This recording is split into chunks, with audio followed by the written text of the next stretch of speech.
Salam semangat, salam sehat, Bapak Ibu guru hebat. Pada kesempatan ini, saya Alfonsus Glory Anggiatmoko dari SDK Sangti Pasuruan sebagai CGP di Angkatan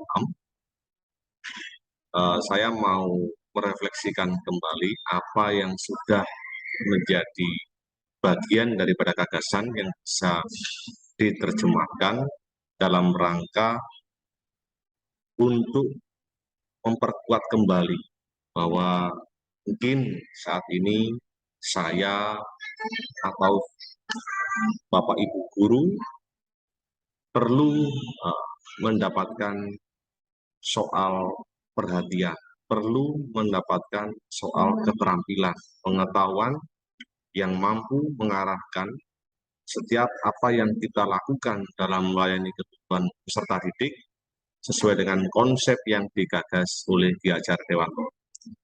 Nah, pendidikan dan pengajaran tidak dapat dipisahkan.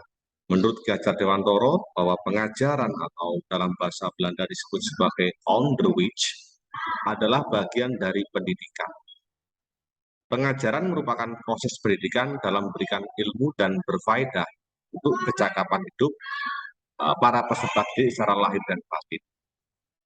Sedangkan pendidikan, ini dalam bahasa Belanda kita kenal sebagai opvoeding, memberikan tuntutan terhadap segala kekuatan kodrat yang dimiliki anak agar ia mampu mencapai keselamatan dan kebahagiaan yang setinggi-tingginya, baik sebagai seorang manusia ataupun anggota masyarakat. Ki Hajar Dewantoro memiliki keyakinan bahwa untuk menciptakan manusia Indonesia yang beradab, maka pendidikan menjadi salah satu kunci utama untuk mencapainya.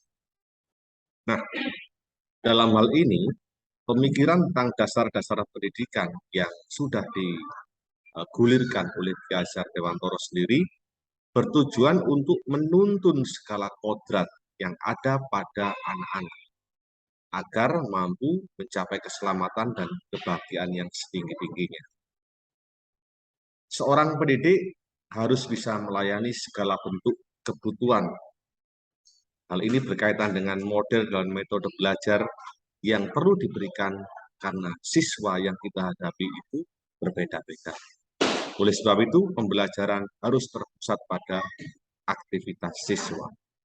Kita harus bisa memberikan kebebasan kepada anak untuk mengembangkan ide berpikir kreatif, mengembangkan bakat dan minat mereka. Inilah yang akhirnya mewujudkan kemerdekaan dalam belajar. Tetapi kebebasan itu bukan berarti kebebasan mutlak, atau dalam hal ini boleh dikatakan perlu tuntunan dan arahan dari guru supaya anak tidak kehilangan arah dan membahayakan dirinya. Kodrat zaman mengindikasikan bahwa sebagai guru harus membekali para peserta didik sesuai dengan kebutuhan yang ada pada saat ini. Kita yang hadir dalam ruang disrupsi yang penuh dengan ketidakpastian, belum lagi bila kita jumpai bahwa akses dan arus teknologi yang begitu deras yang tidak bisa kita tinggalkan. Oleh sebab itu, kita harus mampu beradaptasi di dalamnya. Dalam konteks pembelajaran sekarang, ya paling tidak siswa harus diberikan pembekalan atau kita bekali dengan kecakapan yang diperlukan khususnya pada abad 21. Budi pekerti juga harus menjadi bagian yang senantiasa kita biasakan melalui kegiatan-kegiatan pembiasaan. Kita berikan teladan bagi para peserta didik sehingga mereka mampu mengembangkan dan menempatkan diri mereka. Dalam hal ini akan menumbuhkan budi pekerti sesuai dengan yang kita harapkan. Sehingga setidaknya nilai-nilai budi pekerti atau akhlak mulia yang kita tanamkan bisa diwujudkan dalam kehidupan mereka. Oleh sebab itu, pembelajaran dalam hal ini, kita ingat bahwa dunia anak adalah bermain dan belajar. Maka dalam proses pembelajaran haruslah ada kebahagiaan, haruslah ada kegembiraan. Salam inspiratif Bapak Ibu guru hebat.